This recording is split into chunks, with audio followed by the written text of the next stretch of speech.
I started this journal with one idea, but mid-project, I changed the theme completely. Now come along for a final flip through as I fill each pocket with little surprise treasures. This one signature journal started out with a different expectation of mine altogether. This craft paper is a 12 by 12. I just did a couple folds, a couple clips, and I made a cover for this one signature journal. Now let's look at this. I beaded the sides, and here's a couple hints. This crown charm that's getting away from me, and a key. So you might be able to tell from my ephemera where I'm going with this. The first thing I have is this tag. I had this cool collection of vintage Alice in Wonderland, and I created this tag a while ago, and now it has the perfect place. My swap partner for this project is a fan of Alice, and I'm so glad I get to create something just for her. Now, what can go into this first pocket? In fact, maybe I'll save that for last. Look at this key. Isn't that cute? And the paper all coordinates so well. Here is some paper that I gel printed and also scanned. Some coffee tea dye paper, washi tape on top. Love this card. And I found some quotes, some sentiments. The pages were huge, and so I trimmed it down to fit my book. And here's our first pocket. Let's see. Do I put my washi tape collection in here? I think so. Now I have a belly band on my next page, and I had made this card. I think that'll go in great. This is a gel print as well that I scanned, and I had this long strip. I folded it over a card and then put this tag right on top. So let's slide this into that. I have some ledger paper, great for journals. This is actually a little pocket that I extended right here. Let's see.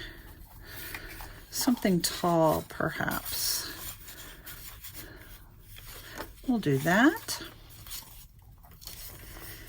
I have some blank journaling pages here. This was just some student paper I edged with washi tape.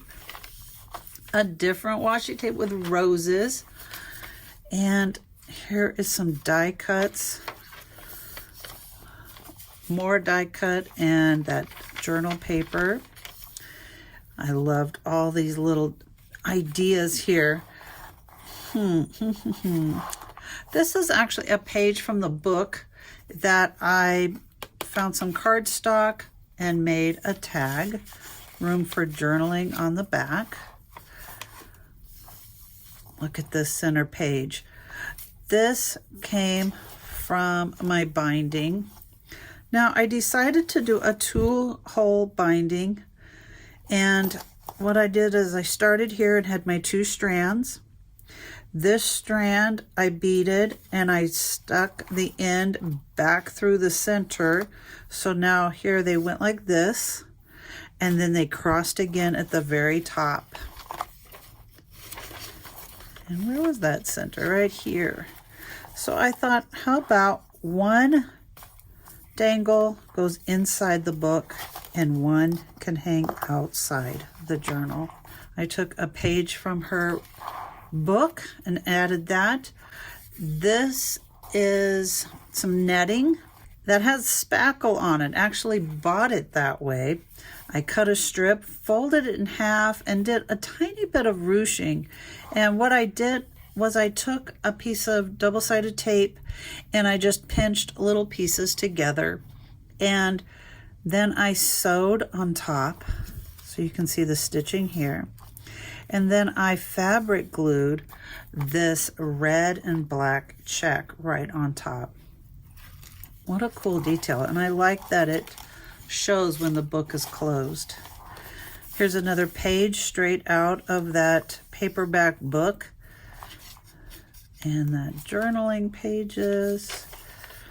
Nice big floral washi tape to go with the roses theme.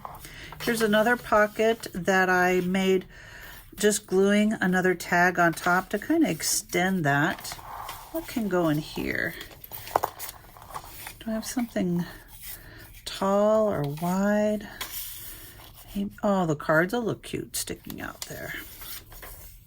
This is just one of these cards from the pack that I glued on this page just because I loved that rose floral. It looks so great together on this page. Some more tea-stained pages. Oh, here, I'm already ready to go here. Some more of her book page, gel plating. And look at this text from that vintage book. I thought that has to go in the book. This is a die cut that I glued another page. All right, we got lots of room for all the things that are left. So how about we put in the front the March Hare, Mad Hatter, and maybe this die cut in here to peek out.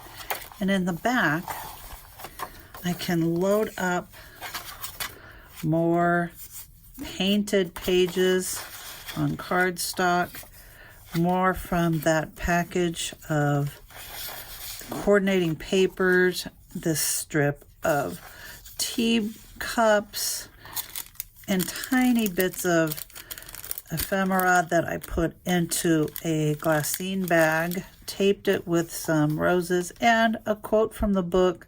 "You are old," said the youth, "as I mentioned before, and have grown most uncommonly fat. Yet you turned a back somersault in at the door. Pray, what is the reason of that?" It was cut off from another page. I thought, you know what, let's do a tuck in for that, and let's save that piece for her. So the idea was to have a journal that was still slimline, not heavily fat, but look at that, it just came out so cute. When you have a theme for your books, it really helps to have everything coordinate together. The red check, the red for the Queen of Hearts, the key to get through the door, and I especially like my crown charm for the Queen of Hearts. So I hope you like that flip through and you were inspired by some great ideas. Let me know how you like to put your journals together.